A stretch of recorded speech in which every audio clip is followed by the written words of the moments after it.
Welcome to this journey of one of the most disturbing cases in recorded history in Branson, Missouri. Before we begin, I invite you to leave a comment about where you're watching from and the exact time you heard this story.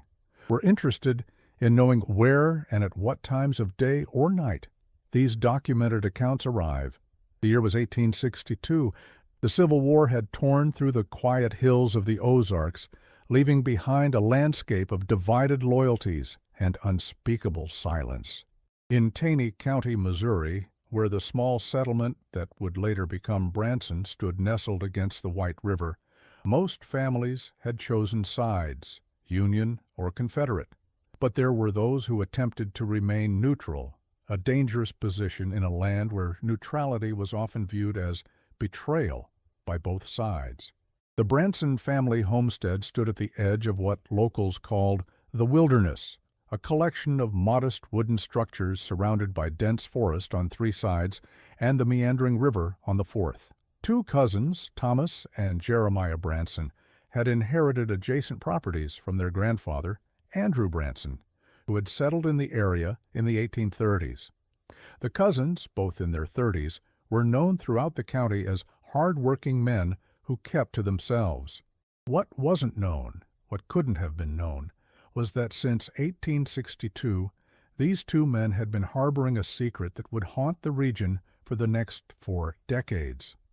According to census records from 1860, Thomas Branson lived with his wife Eleanor at the eastern border of the property. Jeremiah occupied the larger original family homestead with his wife Martha. The county tax assessor's records from 1861 indicate both men owned substantial tracts of land and a modest number of livestock. There was nothing in these official documents to suggest anything unusual about these two branches of the Branson family. That changed on October 17, 1862. The first documentation of the incident comes from a weather-worn journal discovered in 1907 during renovations to the old Forsyth Courthouse. The journal belonged to Dr. Samuel Woodson, the only physician serving the area at that time. His entry for October 18, 1862, reads simply, "Called to Branson property past midnight. TB claims fall from horse. Suspicious circumstances. Patient uncooperative." This single entry might have remained unremarkable if not for what was discovered in 1946 by a land surveyor working for the Army Corps of Engineers during preliminary assessments for the Table Rock Dam project. While examining old property lines along the former Branson homestead, the surveyor discovered a small cave entrance that had been deliberately sealed with stones and mortar. Inside was a metal lockbox containing several items: a pocket watch, a tarnished silver ring, and, most notably, a leather-bound journal. The journal belonged to Martha Branson, Jeremiah's wife. The entries stopped abruptly on October 15, 1862. The final pages were stained with what laboratory tests later confirmed was human blood. The discovery launched a quiet investigation by local authorities. What they uncovered was a tale so disturbing that the official report was sealed by order of the county judge in 1948. It remained sealed until 1965, when a fire in the county records building damaged numerous documents, including the original case file. What survived were fragments, partial transcriptions, interview notes, and photographic evidence, which together tell a story that defies simple explanation. According to these records, on the night of October 16, 1862, something happened at the Branson homestead that would bind the two cousins in a conspiracy of silence for the next 40 years.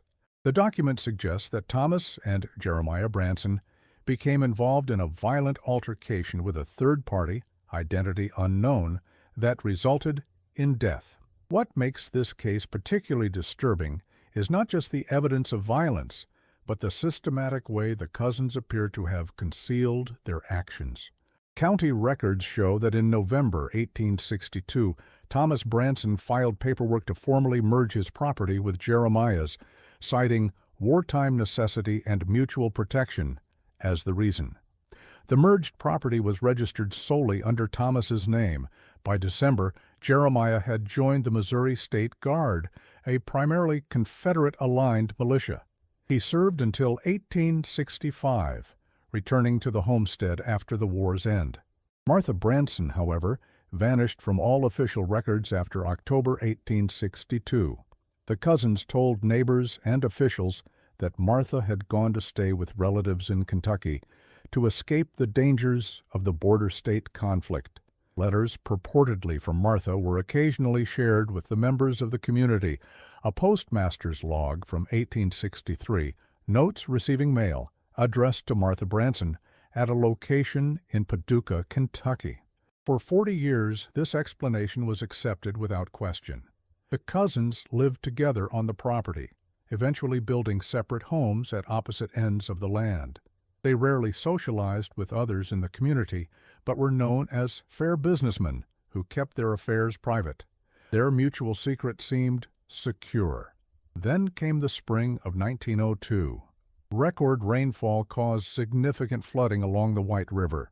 The floodwaters carved new channels and exposed areas of land that had been undisturbed for decades. On April 23, 1902, a local fisherman discovered human remains in a section of riverbank that had collapsed during the flooding. The remains were found on what had once been Branson property, though by 1902 the land had changed hands twice. A coroner's examination determined the remains belonged to a woman, approximately 30 years of age, who had died from trauma to the skull. With her were found fragments of a dress and a wedding band engraved with the initials M.B. When authorities attempted to question Thomas and Jeremiah Branson, both in their 70s by this time, they found Thomas bedridden with pneumonia. Jeremiah refused to speak to officials, barricading himself in his home when they approached. Thomas Branson died on May 2, 1902, taking whatever he knew to his grave. Jeremiah, perhaps realizing the inevitable, did something unexpected. He walked to the Forsyth Sheriff's Office on May 15th and surrendered himself, carrying a sealed envelope addressed to the county prosecutor. The contents of that envelope were summarized in a single page of the damaged case file. According to the prosecutor's notes, Jeremiah Branson confessed that he and Thomas had concealed a death on their property in 1862.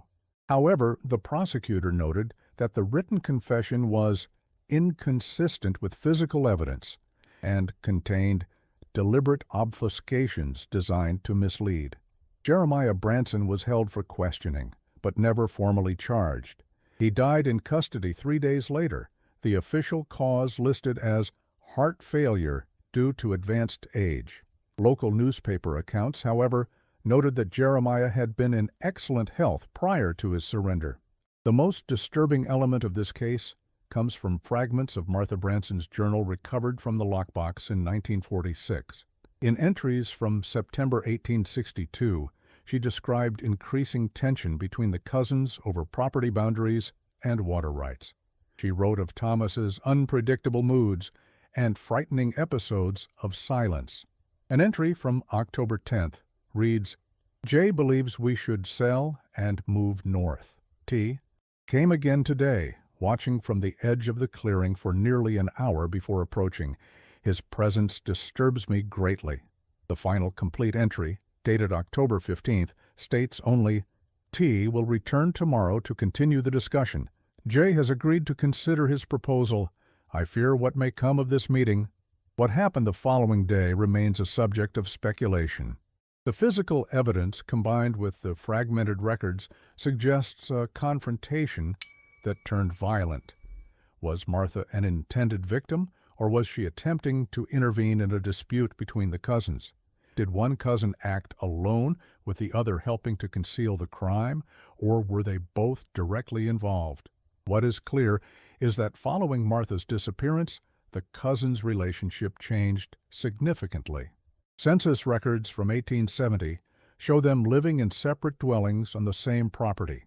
Tax records indicate they formally divided their business interests in 1875, though they maintained the appearance of a united front to outsiders.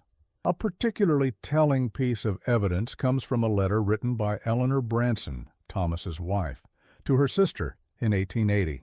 The letter, preserved in a family collection donated to the White River Valley Historical Society in 1954, contains a cryptic passage. The arrangement between T and J remains as it has these 18 years. They speak only when necessary, taking meals apart and conducting business through written notes. Yet neither will leave this place. It is as if they are bound to this land by something stronger than family ties. Local folklore added another layer to the mystery. Residents reported seeing lights moving between the two houses late at night, particularly around the anniversary of Martha's disappearance. Others claimed to hear a woman's voice calling from the direction of the river on autumn evenings. In 1903, a year after the cousins' deaths, the property was sold to developers who eventually divided it into smaller parcels. Construction workers reported finding unusual items buried around the foundations of both houses. Small bundles of women's clothing, locks of hair wrapped in cloth, and in one disturbing instance, a complete set of silverware laid out as if for a formal dinner, buried 3 feet below the kitchen floor of Jeremiah's house. By 1906, most physical traces of the Branson cousins had been removed or built over. Their story might have faded entirely if not for a Methodist minister named Clarence Williams, who in 1922 began collecting accounts from elderly residents who remembered the cousins. Williams's notes, preserved in the archives of the Missouri Historical Society, described Thomas Branson as a man who seemed to be listening for something no one else could hear, while Jeremiah was hollow-eyed and restless, as if perpetually fleeing from his own shadow. One account from a former neighbor, recorded by Williams in 1925, states, "Those men weren't living, they were existing. Each year they grew more withered, not just from age but from something eating at them from within. They carried something between them, something heavy, that neither would put down." Perhaps the most chilling evidence comes from a deathbed confession recorded by Williams in 1934.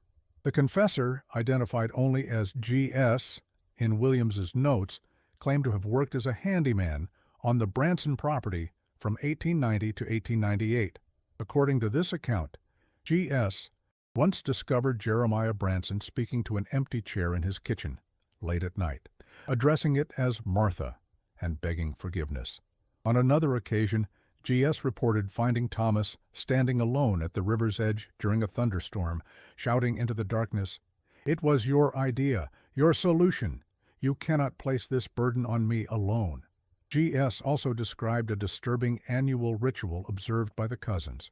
Each October 16th, they would meet at sundown at a specific location on the property, a small clearing near where the remains were eventually discovered in 1902. They would stand in silence for precisely 1 hour, neither speaking nor acknowledging each other's presence. Then they would return to their respective homes. The ritual was apparently observed for 40 consecutive years, even as the cousins aged and their health declined. In 1901, according to G.S., Thomas had to be carried to the clearing on a chair, too weak to walk the distance himself. Yet he insisted on maintaining the ritual. What bound these two men to their annual ceremony? What secret was so powerful that it transcended their apparent hatred for one another? The fragmented evidence suggests a pact made on October 16, 1862, a shared culpability that neither man could escape. Forensic analysis conducted on Martha Branson's remains in 1952 revealed additional details that complicated the narrative. The skull showed evidence of multiple impacts, suggesting a frenzied attack rather than a calculated murder. More troubling was evidence that the body had been moved at least twice before its final burial, once shortly after death, and again approximately 5 to 10 years later. This suggests that the cousins not only concealed the initial crime, but continued to actively manage their secret for years afterward, perhaps relocating the remains as their fears of discovery evolved. The case took another turn in 1960, when renovations to the old Branson family cemetery uncovered a sealed glass jar beneath an unmarked gravestone. Inside was a folded note, the paper yellowed with age. The handwriting matched samples known to be Thomas Branson's. The note read simply, "Two hands committed this act. Two souls bear this guilt. Two men maintain this silence. But only one heart conceived this evil." The ambiguity of this message, deliberately failing to specify which cousin conceived the evil, seems calculated to maintain uncertainty even beyond death. It speaks to a psychological game played between the cousins for decades, each perhaps allowing the other to believe they carried the greater moral burden. County records show that following Martha's disappearance, Thomas Branson became increasingly prominent in local business affairs. He served briefly on the county commission in 1872 and was known as a shrewd negotiator in land deals. Jeremiah, by contrast, became increasingly reclusive, rarely venturing beyond the boundaries of their property. This divergence in their public lives suggests different responses to their shared secret. Thomas appears to have sought validation and normalcy through community engagement, while Jeremiah retreated into isolation, perhaps consumed by guilt or fear. Their secret might have remained buried forever, if not for the flood of 1902. Nature itself seemed to intervene, exposing what the cousins had hidden and forcing a reckoning that had been postponed for 40 years. The most haunting aspect of this case is not the crime itself, as disturbing as it was, but the psychological prison the cousins built for themselves afterward. For 40 years, they lived within sight of one another, bound by mutual guilt, yet apparently unable to find peace in their complicity. They created an elaborate fiction about Martha's whereabouts, maintaining correspondence with a non-existent relative in Kentucky. They divided their lives while remaining tethered to the same piece of land. They enacted their strange anniversary ritual, standing together yet apart at the site of their transgression. The psychological weight of such an existence is difficult to comprehend. Every interaction with neighbors, every question about Martha, every moment alone with their thoughts would have been colored by the knowledge of what lay buried by the river. And what of Eleanor, Thomas's wife? How much did she know or suspect? Her letter suggests an awareness of some unspoken tension between the cousins, but did she understand its true nature? Did she become an unwitting accomplice to their deception? Or was she another victim of it, living with a husband who carried a darkness she could sense but not name? The final chapter of this story came in 1962, exactly 1 century after Martha's disappearance. A developer purchased the last undeveloped section of the original Branson property, intending to build vacation cottages along the riverfront. During excavation for the foundation of the first cottage, workers discovered a sealed well shaft not documented in any survey or property record. Inside the well, preserved in the oxygen-poor environment, was a bundle wrapped in oilcloth. It contained a man's suit, a straight razor with traces of dried blood, and a pocket watch stopped at 10:17. The watch was engraved with the initials J.B., Jeremiah Branson. No official explanation for these items was ever established. The discovery was reported in local newspapers but generated little interest. By 1962, few people remembered the Branson cousins or the mystery surrounding them. The developer continued construction, and today, modern homes stand over ground once walked by men consumed by a 40-year secret. What truly happened on October 16, 1862? The fragmented evidence allows for multiple interpretations. Perhaps Martha discovered something about one or both cousins that threatened their standing or freedom, knowledge of a crime, a betrayal, or a shameful secret. Perhaps she was the victim of a spontaneous act of violence that the cousins then conspired to conceal. Or perhaps she was caught in the crossfire of a conflict between the cousins that had been brewing for years.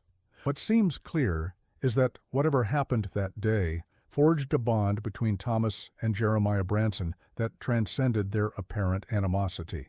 They became custodians of a shared history they could neither escape nor fully acknowledge, even to each other. The annual ritual at the burial site suggests both an acknowledgement of guilt and a reinforcement of their pact of silence, Each year they recommitted to their deception, while perhaps also paying a form of penance. The ritual became both confession and absolution, performed without witnesses save each other. The landscape of Branson, Missouri has transformed dramatically since 1862. The small settlement has grown into a thriving tourist destination. The White River has been tamed by dams, creating Table Rock Lake and Lake Taneycomo, where once wild waters flowed. Modern attractions and music venues now stand where the Branson cousins once tended their fields, yet something of their story lingers in the collective memory of the place. Old-timers still speak of lights seen moving near the river on autumn nights. Some claim to have heard a woman's voice calling from the shoreline during storms. Local folklore has preserved fragments of the cousins' story, often embellished or altered with time. The last known reference to the case came in 1968, when a history professor from the University of Missouri visited the area to research a book on Civil War-era crimes. His notes, filed with the university archives but never published, contain a curious observation. The Branson case represents not merely a historical mystery but a study in shared psychological burden. These men created a prison for themselves more confining than any cell of iron and stone. They chose to remain within sight of their crime and each other for 40 years, neither able to escape nor to fully confront what they had done. Their punishment was not justice, but an exquisite self-imposed torment that ended only with death. Today, visitors to Branson enjoy its shows and attractions, largely unaware that they walk over ground where two men once enacted a decades-long ritual of guilt and silence. The modern city, with its bright lights and music, stands in stark contrast to the dark secret that once defined this place. The cousins' story serves as a reminder that beneath the veneer of ordinary life, beneath the census records and tax documents and polite exchanges between neighbors, there can exist depths of darkness known only to those who harbor them. Thomas and Jeremiah Branson appeared to outside observers as merely estranged relatives with a complex relationship. The true nature of their connection remained hidden for 40 years. Their secret might have remained buried forever if not for the intervention of nature itself, the flood that exposed Martha's remains and forced a partial reckoning. Even then, the full truth remained elusive, with Jeremiah's confession described as deliberately misleading and Thomas taking his version of events to the grave. Perhaps that was their final victory, ensuring that no one would ever know with certainty exactly what transpired on October 16, 1862, or who bore the greater responsibility. They maintained control over their narrative, even in death. The case files, fragmented and incomplete, were eventually archived in the Missouri State Historical Society in 1968.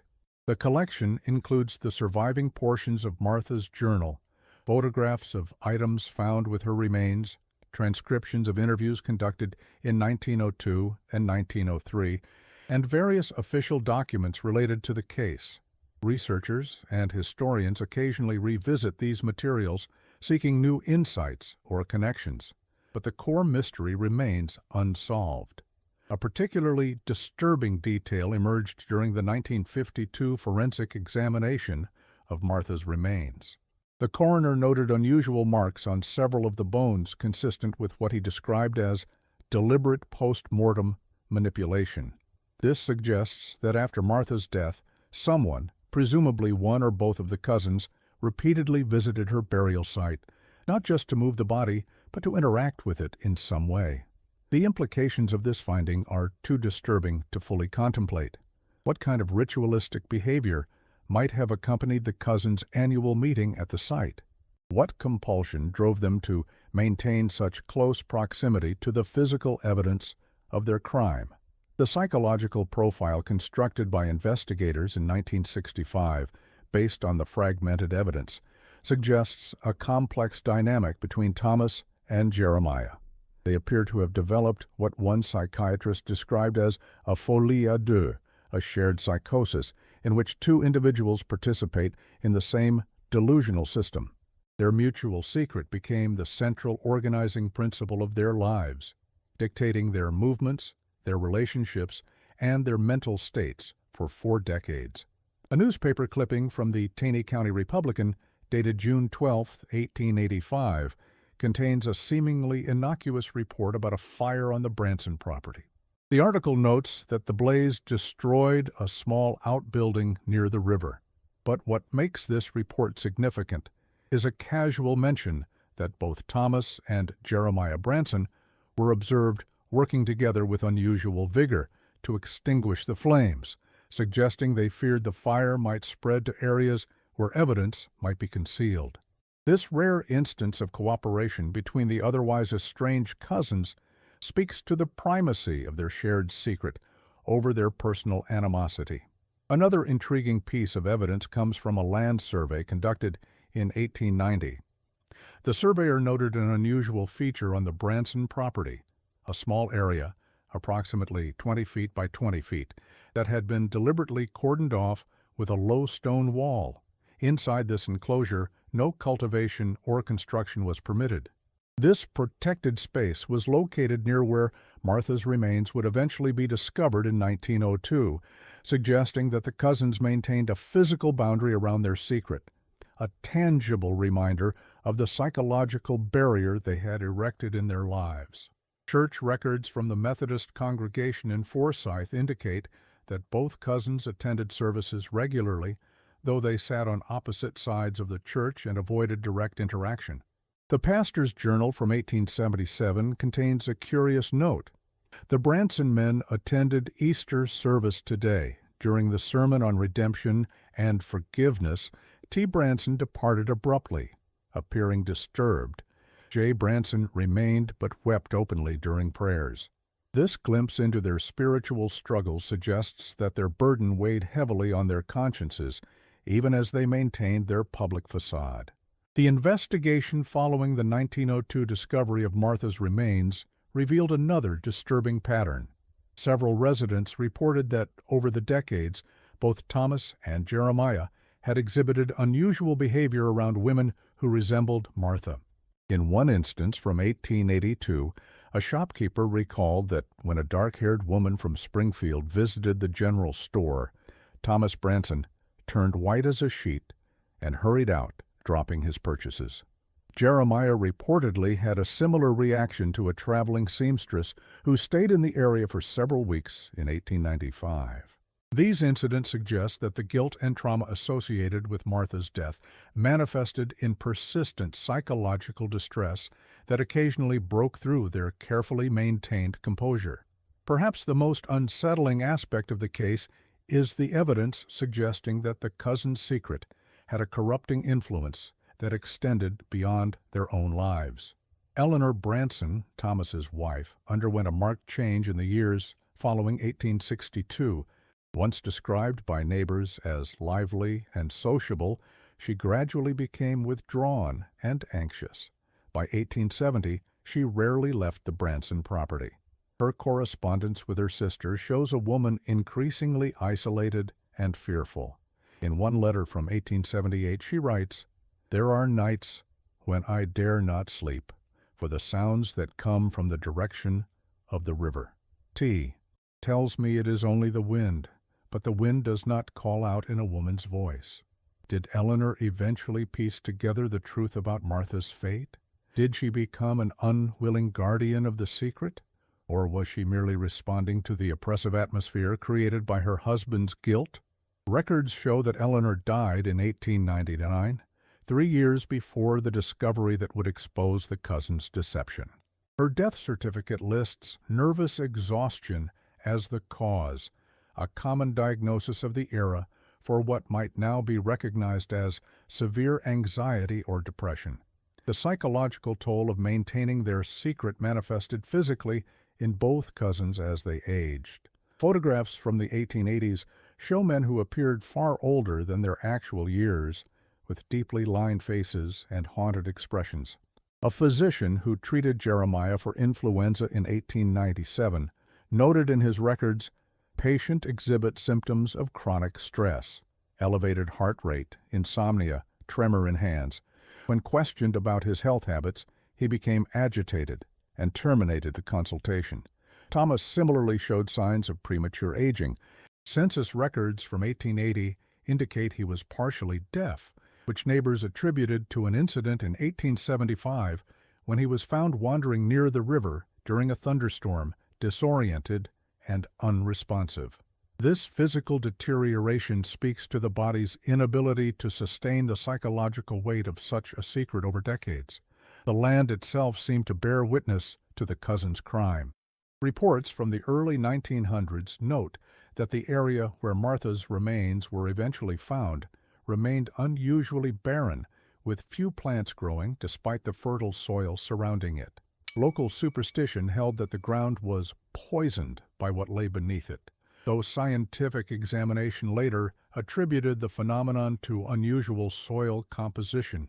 Still, it's striking how the physical landscape seemed to mirror the psychological wasteland the cousins had created in their lives. As the cousins aged, their ritual at the burial site reportedly became more elaborate. G.S., the handyman who worked on the property in the 1890s, described witnessing a concerning evolution. In the early years, they would simply stand in silence. By the time I observed them, they had begun to speak, not to each other, but as if addressing someone unseen. They would take turns, like they were testifying before an invisible judge. This suggests that as death approached, both men felt an increasing need to justify or explain their actions, perhaps seeking absolution from the very person they had wronged. The psychological mechanism of projection may explain their divergent life paths following the crime. Thomas, who sought prominence in community affairs, may have been attempting to prove to himself and others that he was not defined by his worst act, that he could still be a respected, productive member of society. Jeremiah's retreat into isolation suggests the opposite response, an acceptance of guilt and a self-imposed exile from the society he felt unworthy to join. Both responses, though opposite in expression, stemmed from the same psychological wound. The discovery of the well in 1962 added a final, chilling detail to the narrative. The presence of Jeremiah's personal items, particularly the bloody straight razor, suggests he may have been the direct perpetrator of violence against Martha. Yet Thomas's continued participation in the deception and the annual ritual indicates a level of involvement that transcended mere knowledge or accessory status. The cousins' relationship appears to have been one of mutual assured destruction, each knowing enough about the other to ensure silence, yet neither willing to sever the bond entirely by leaving the area or exposing the truth. This dynamic created a psychological stalemate that lasted 4 decades. What remains most disturbing about the Branson cousins' story is not the crime itself, but the aftermath, the creation of an entire life structured around concealment and denial. They built homes, conducted business, interacted with neighbors, and maintained appearances while carrying a weight that gradually hollowed them from within. Their public faces betrayed little of their private torment, yet those who knew them sensed something amiss, an unexplained tension, an unnatural silence between them, moments when their careful composure slipped to reveal the darkness beneath. The annual ritual at the burial site can be understood as both penance and recommitment, a yearly acknowledgement of what they had done and a renewal of their pact to keep it hidden. It served a psychological function, allowing them to compartmentalize their guilt for another year while reminding each other of their mutual culpability. It was, in essence, a ceremony that allowed them to continue living their carefully constructed lives. Modern psychological analysis might characterize their condition as a severe form of post-traumatic stress disorder, complicated by shared guilt and mutual dependency. Their inability to process or acknowledge what they had done created a psychological wound that could never heal, one that shaped every aspect of their existence for the remainder of their lives. The fact that they chose to remain physically close to both the site of their crime and to each other suggests a paradoxical need to keep the source of their trauma within sight, perhaps out of fear that distance would somehow diminish their ability to control the narrative they had created. When Jeremiah surrendered himself to authorities in 1902, his confession, described as deliberately misleading, may have been a final attempt to shape how their story would be understood. By creating a version of events that contradicted the physical evidence, he ensured that, even in exposure, the full truth would remain obscured. It was a last act of control by a man who had spent 40 years managing a narrative that existed primarily in the minds of two individuals. Thomas, by dying before the discovery forced a reckoning, achieved a different kind of final control, taking his version of events to the grave and leaving Jeremiah to face the consequences alone. This final inequality in their shared burden may explain why Jeremiah's health failed so rapidly after his surrender. The balance of power that had sustained their mutual silence for 4 decades had been irrevocably disrupted. A psychological assessment conducted in 1965 on the historical evidence suggested that the cousins had developed a complex system of unspoken rules governing their coexistence. They apparently never spoke directly about what had happened, yet their actions, the annual ritual, the protection of the burial site, the elaborate fiction about Martha's whereabouts, indicated a detailed mutual understanding. This silent choreography of guilt and complicity represents a remarkable, if disturbing, psychological accommodation to an unbearable reality. The fate of the land itself mirrors the psychological landscape of the Branson cousins' lives. What was once a unified family property was divided, developed, and eventually transformed beyond recognition. Yet, beneath the surface, traces of the original reality remained. Similarly, the cousins presented divided lives to the world while remaining connected by what lay beneath the surface of their carefully maintained facades. Today, the story of the Branson cousins exists primarily as fragmentary records and local folklore. The modern city of Branson bears little resemblance to the small settlement where two men enacted their decades-long ritual of guilt. Yet something of their story persists in the collective memory of the place, a whisper of lives bound by secrets, of burdens carried in plain sight, of silence maintained at devastating personal cost. What truly happened on that October night in 1862 may never be known with certainty. The physical evidence suggests violence. The psychological evidence points to a trauma so profound it shaped 2 lives for 40 years. The cousins took most of their secret to their graves, leaving behind only fragments for others to piece together. Perhaps that is the final, haunting message of their story, that some acts create wounds too deep for confession, too profound for redemption, leaving those who commit them to create entire lives around the preservation of a silence that slowly consumes them from within. As you walk the streets of modern Branson, with its bright lights and music, it's difficult to imagine the darkness that once defined this place. 2 men locked in a psychological prison of their own making, bound by guilt yet unable to speak of it, living within sight of each other and their crime for 40 long years. Their story serves as a reminder that beneath the veneer of ordinary life, there can exist depths of darkness known only to those who harbor them. Today, tourists enjoy shows and attractions, largely unaware that they walk over ground where 2 men once enacted their ritual of guilt and silence. Yet something of that ritual continues in the telling and retelling of their story, a recognition that even the most carefully buried secrets eventually find their way to the surface, called forth by the inexorable passage of time and the human need to understand what lies hidden beneath the commonplace. The Branson cousins' 40-year silence stands as testament to the power of shared guilt and to the psychological toll of carrying a secret buried no deeper than the human heart can bear.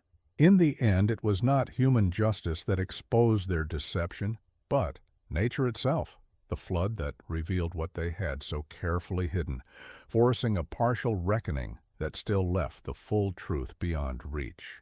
Perhaps there is a lesson in that natural intervention, a reminder that some truths cannot be permanently concealed, that what is buried must eventually emerge. The cousin story reminds us that the most profound horrors are often not supernatural, but deeply human, rooted in choices, consequences, and the psychological weight of guilt sustained over decades. Their burden, carried in silence, yet in plain sight, speaks to the human capacity for compartmentalization, for living with contradictions so profound they would shatter most minds. That they sustained this existence for 40 years, neither confessing nor fleeing, suggests a form of psychological endurance as remarkable as it is disturbing.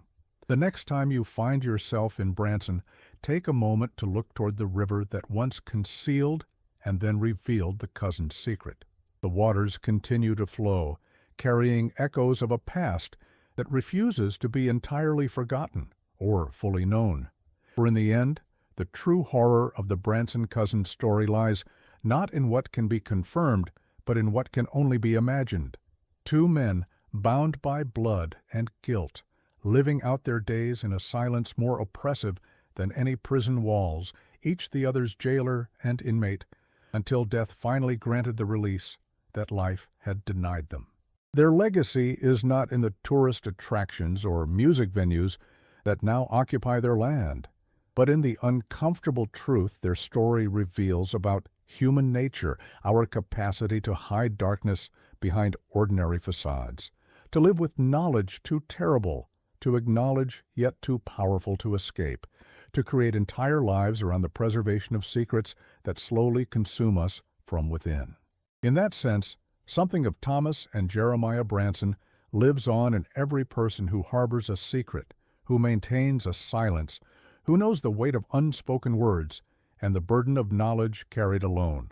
Their story, fragmented and incomplete, continues to echo across the decades, a whispered reminder that some bonds are forged in darkness, some silences speak volumes, and some secrets leave marks that never fade, even when those who keep them are long gone. During the investigation in 1902, authorities made a peculiar discovery that adds another layer to the mystery. In Thomas Branson's home, they found a locked desk drawer containing dozens of carefully preserved letters, all addressed to Martha Branson in Kentucky. The letters were written in Thomas's hand, but signed with Jeremiah's name. They contained mundane updates about life in Branson, inquiries about Martha's health, and occasional references to their eventual reunion. The letters spanned nearly 4 decades, with the last dated just a month before the flood exposed Martha's remains. None had ever been mailed. This suggests that the fiction of Martha's relocation to Kentucky was not merely a public deception, but a private one as well, perhaps a form of psychological protection that allowed Thomas to maintain some connection to the woman who had disappeared. The elaborate nature of this personal ritual, writing letters that would never be sent, speaks to the complex psychological mechanisms that sustain the cousins' deception over the decades. The Civil War context of the case adds another dimension to the cousins' behavior. Taney County, like much of Missouri during the conflict, was deeply divided, with both Union and Confederate sympathizers living in close proximity.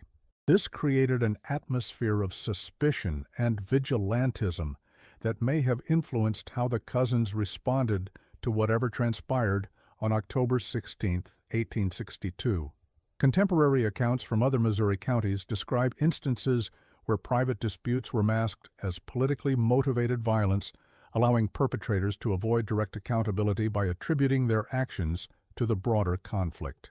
The Branson cousins may have initially calculated that Martha's disappearance would be seen as another casualty of the chaotic wartime environment. However, as the war ended and normal civil governance returned, they would have realized the need for a more sustainable explanation, leading to the Kentucky relocation story. The timing of their property consolidation and Jeremiah's military service suggests a deliberate strategy to distance themselves from immediate scrutiny while establishing a new narrative about Martha's absence. A curious addition to the case came in 1931 when an elderly woman named Sarah Thornton approached Clarence Williams, the Methodist minister, collecting accounts of the Branson cousins. Thornton claimed to have been a close friend of Eleanor Branson in the 1880s. According to her testimony, Eleanor once confided that she had discovered a hidden compartment in the floor of her husband's study containing a woman's gold locket with a strand of dark hair inside. When she confronted Thomas about it, he allegedly became enraged, forbidding her from ever entering his private study again and threatening unspecified consequences if she mentioned the locket to anyone. Eleanor reportedly told Thornton, "There are things about this family that must never be spoken aloud. To know them is to become a prisoner of them." This suggests that Eleanor may have uncovered evidence of the truth, but chose to maintain the deception out of fear, complicity, or perhaps a misguided loyalty to her husband. Her complicity, if real, would have further isolated Martha in her final moments and added another layer to the conspiracy of silence that followed. Local historical records from 1862-1865 show another curious pattern related to the Branson property. During a period when most farms in the area suffered frequent raids by both Union and Confederate forces, the Branson homestead remained remarkably untouched. This anomaly might be explained by Jeremiah's Confederate military service, which could have afforded some protection from Southern forces. However, it doesn't explain the lack of Union intervention. Some historians have speculated that the cousins may have deliberately cultivated relationships with influential figures on both sides of the conflict, creating a buffer of protection around their property and their secret.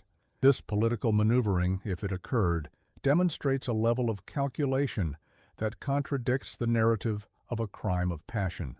It suggests that whatever happened to Martha was followed by a carefully orchestrated, long-term strategy for concealment. The behavioral contrast between the cousins in the decades following 1862 is particularly revealing. Thomas's increasing involvement in community affairs, serving on the county commission, engaging in business dealings, maintaining a public presence, can be interpreted as an attempt to create a facade of normalcy and respectability. By embedding himself in the social fabric of the community, he established a public identity that stood in stark contrast to any suspicion of wrongdoing. Jeremiah's retreat into isolation served a different psychological function. By removing himself from regular social interaction, he minimized the risk of revealing their secret through an unguarded moment or comment. Together, their divergent but complementary behaviors created a system of protection around their shared secret. Thomas managed external perceptions while Jeremiah maintained internal discipline. This division of psychological labor allowed them to sustain their deception far longer than either might have managed alone. The items found buried around the foundations of both houses following the cousins' deaths suggest ritualistic behavior that extended beyond their annual meeting at the burial site. The bundles of women's clothing, locks of hair wrapped in cloth, and the formal place setting buried beneath Jeremiah's kitchen floor point to private ceremonies conducted by each cousin independently of the other. These objects may have served as totems of guilt or strange attempts at atonement. The formality of the buried table setting, a complete set of silverware laid out as if for a dinner guest, is particularly disturbing, suggesting that Jeremiah may have created an elaborate fiction in which Martha was still present in some form, perhaps as a ghostly dinner companion. This behavior indicates that the psychological impact of Martha's disappearance extended far beyond the practical matter of concealing a crime. It became a defining element of both men's inner lives, shaping their private behaviors in ways that bordered on pathological. The testimony of G.S., the handyman who worked on the property in the 1890s, includes another disturbing detail that was not included in the official investigation records. G.S. claimed that on several occasions he observed Thomas Branson returning from the river before dawn, his clothes soaked and muddied. On one such morning, G.S. reported seeing Thomas carrying what appeared to be a shovel and a small wooden box. This suggests that Thomas may have periodically revisited Martha's burial site, perhaps moving items to or from the grave or performing some private ritual. The compulsive nature of this behavior, returning repeatedly to the physical evidence of the crime, speaks to a psychological need to maintain connection with or control over the event that defined his life. It also increased the risk of discovery, indicating that this compulsion was powerful enough to override caution. The fear of exposure was apparently less urgent than the need to enact whatever ceremony drew him repeatedly to the riverbank in the pre-dawn hours. Church records from St. John's Episcopal Church in Forsyth contain another curious entry related to the Bransons. In 1879, Thomas Branson made a substantial donation for the construction of a new church bell, with the stipulation that it be rung each day at sunset. The church honored this request until 1902, the year the cousins died. This daily ritual, a bell ringing out across the community at the same time the cousins typically conducted their annual ceremony at the burial site, may have served as a public extension of their private remembrance. The sound of the bell would have been audible from the Branson property, perhaps serving as a daily reminder and reinforcement of their pact. The timing of sunset also corresponds to when Martha was likely killed based on the forensic evidence. The donation thus created a community-wide auditory memorial to a death that officially never occurred in Branson. This blending of public and private symbolism demonstrates the complex psychological architecture the cousins constructed around their secret. A land title search conducted in 1962 revealed another unusual aspect of the Branson property history. Following the initial consolidation of their lands in November 1862, the cousins made no further property transactions until 1875, when they formally divided their business interests. However, they maintained a curious arrangement regarding the physical land. Thomas retained legal ownership of the entire property, while Jeremiah held a life interest in his portion. This legal structure ensured that neither could sell his section without the other's approval, effectively binding them to the land and to each other for life. More significantly, it meant that upon Jeremiah's death, his portion would automatically revert to Thomas or his heirs, preventing any outside party from taking possession of and potentially developing the land where Martha was buried. This careful legal maneuvering suggests a level of foresight and planning that goes beyond concealing an impulsive act of violence. It speaks to a deliberate, long-term strategy to maintain control over the physical evidence of their crime, even beyond their own lifetimes. The psychological impact of maintaining such a significant deception for 4 decades would have been profound. Modern psychological research suggests that sustaining a major secret creates what is known as a preoccupation cycle, periods of intense rumination about the concealed information, alternating with active suppression. This cognitive burden has measurable physical effects, including increased stress hormones, compromised immune function, and accelerated aging. The descriptions of both cousins as appearing far older than their years align with this understanding. Their premature aging was likely not merely the result of hard physical labor or the normal challenges of 19th century life, but the bodily manifestation of the tremendous psychological weight they carried. The cousins essentially lived double lives, their public personas carefully constructed to conceal their private reality. This constant performance would have required enormous psychological energy, depleting their resources and perhaps explaining their divergent but equally unusual behavioral patterns. The specific date of October 16, 1862, holds additional significance within the historical context. This period marked a particularly volatile phase of the Civil War in Missouri, with increased guerrilla activity and military movements throughout the region. The chaos of the conflict would have provided ideal cover for a disappearance, with neighbors and authorities preoccupied with broader threats and less likely to investigate thoroughly. The cousins appear to have exploited this context deliberately, using the war as both explanation and distraction. This strategic use of historical circumstances speaks to a calculated approach that seems at odds with the forensic evidence suggesting a frenzied attack. This contradiction between the apparently impulsive nature of the violence and the methodical concealment that followed remains one of the most perplexing aspects of the case. Did one cousin lose control in a moment of rage, with the other stepping in to help manage the aftermath?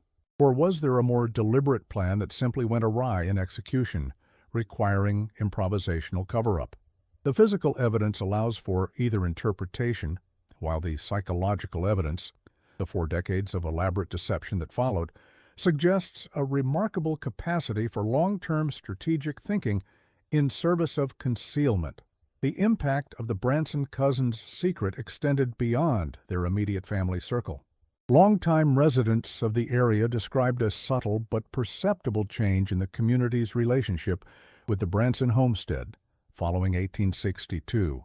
Though the cousins maintained business dealings and Thomas engaged in local politics, their property acquired a reputation as a place to be avoided, particularly after dark. Parents warned their teenagers not to trespass there. Traveling salesmen reported a sense of unease when approaching the homes. Even the mail carrier was said to complete his deliveries to the Branson property with unusual haste. This collective avoidance suggests that at some level, the community sensed the darkness at the heart of the homestead, even without conscious knowledge of what had occurred there.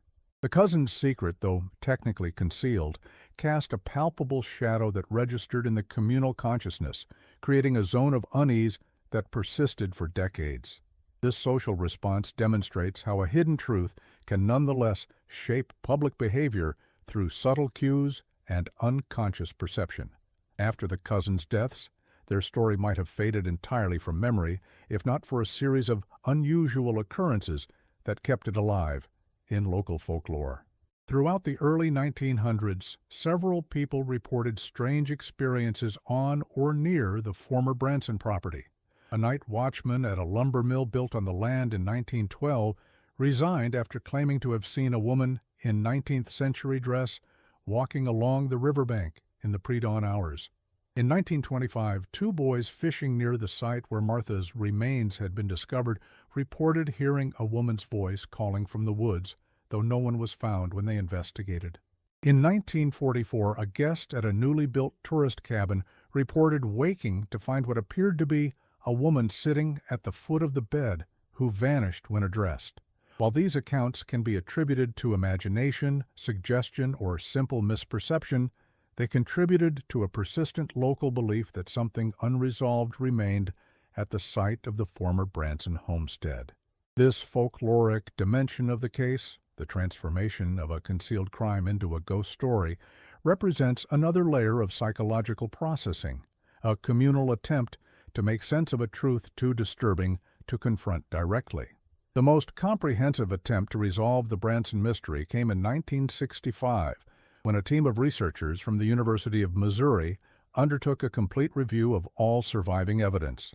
They concluded that the most likely scenario involved a dispute over property boundaries that escalated to violence. According to their reconstruction, Thomas had been pressuring Jeremiah to sell his portion of the inherited land, creating tension between the cousins. Martha opposed the sale, recognizing that it would leave them financially vulnerable during the uncertain wartime economy. The researchers theorized that on October 16th, Thomas arrived to continue negotiations, and an argument ensued. In the heat of the confrontation, Martha was struck, either intentionally or accidentally.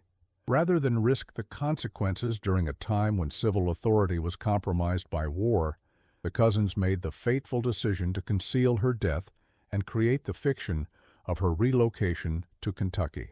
This theory accounts for the forensic evidence of multiple impacts to Martha's skull, the subsequent property consolidation, and the decades of guilt-driven behavior that followed.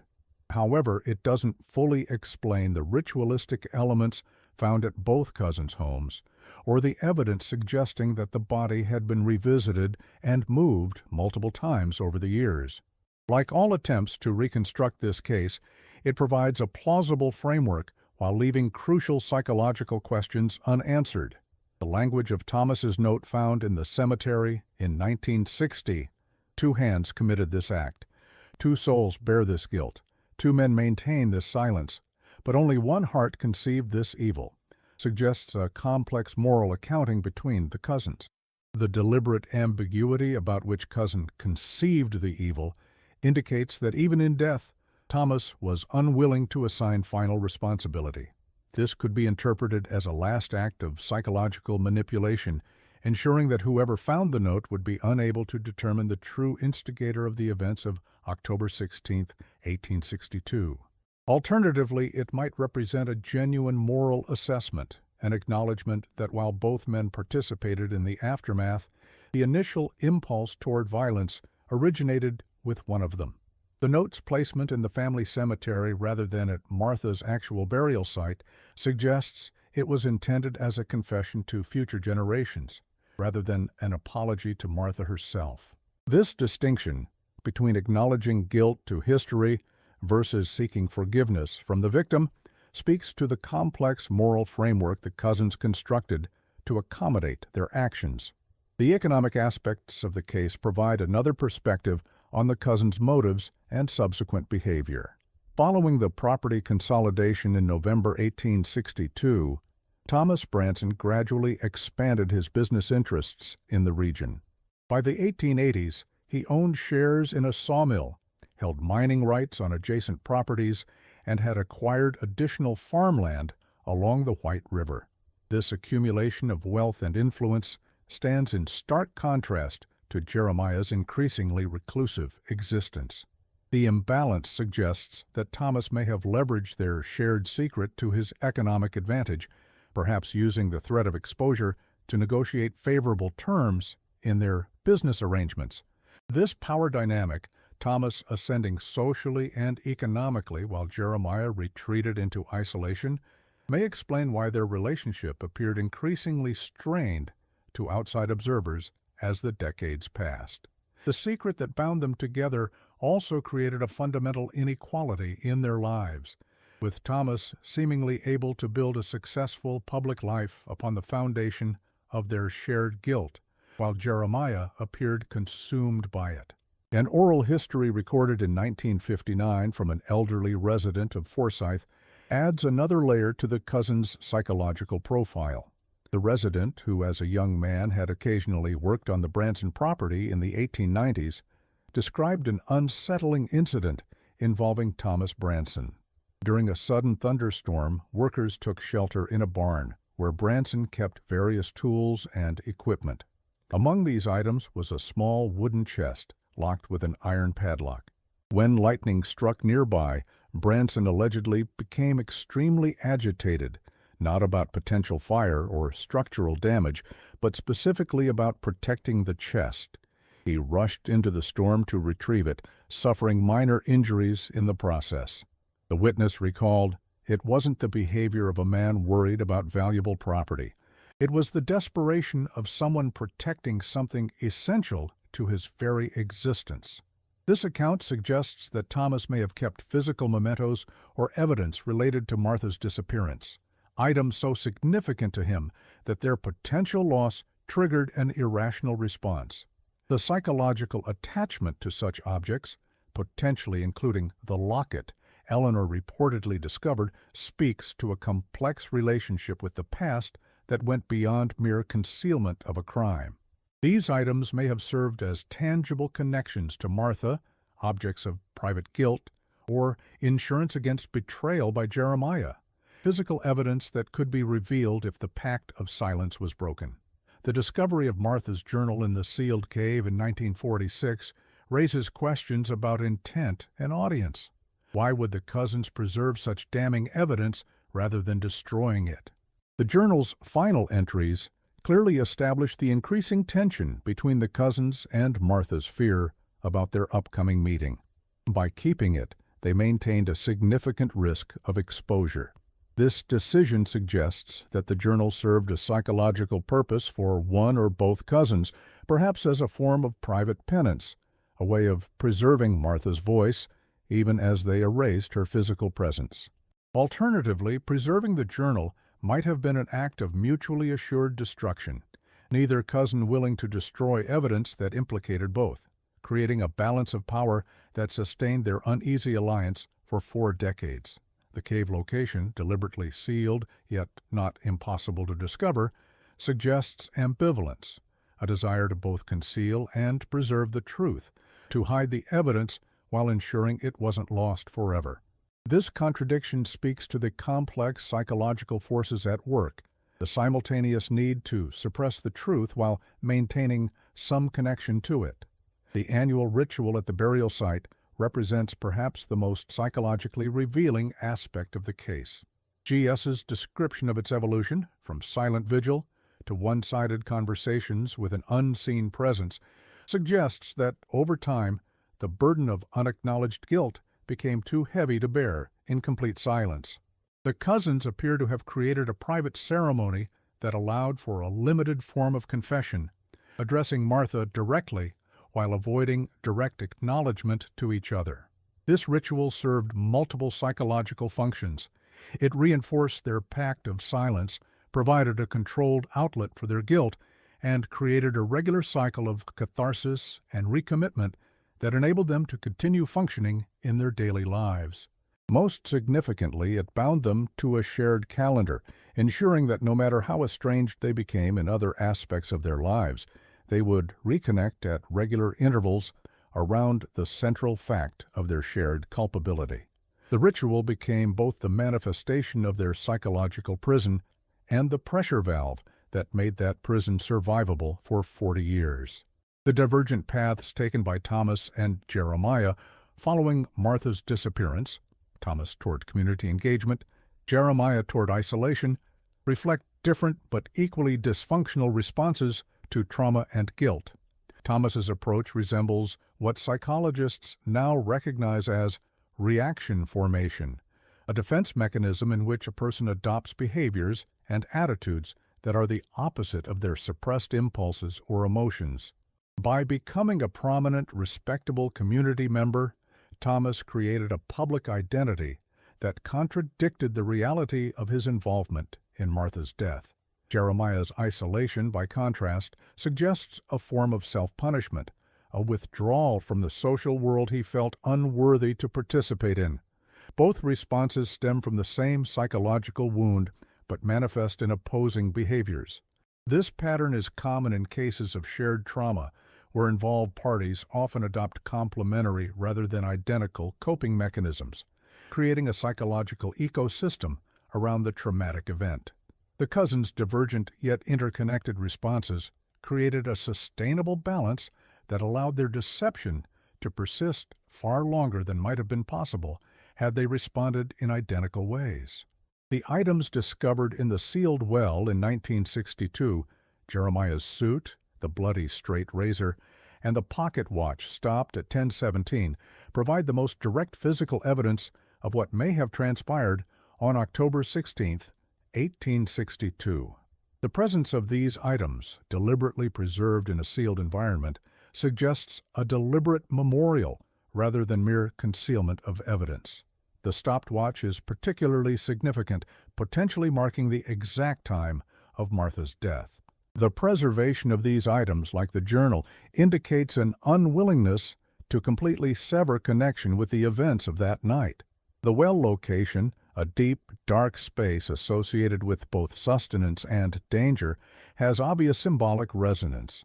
By placing these items in a well rather than destroying them, Jeremiah created a symbolic burial site for his own role in the events, a physical acknowledgement of guilt hidden from public view but not completely erased.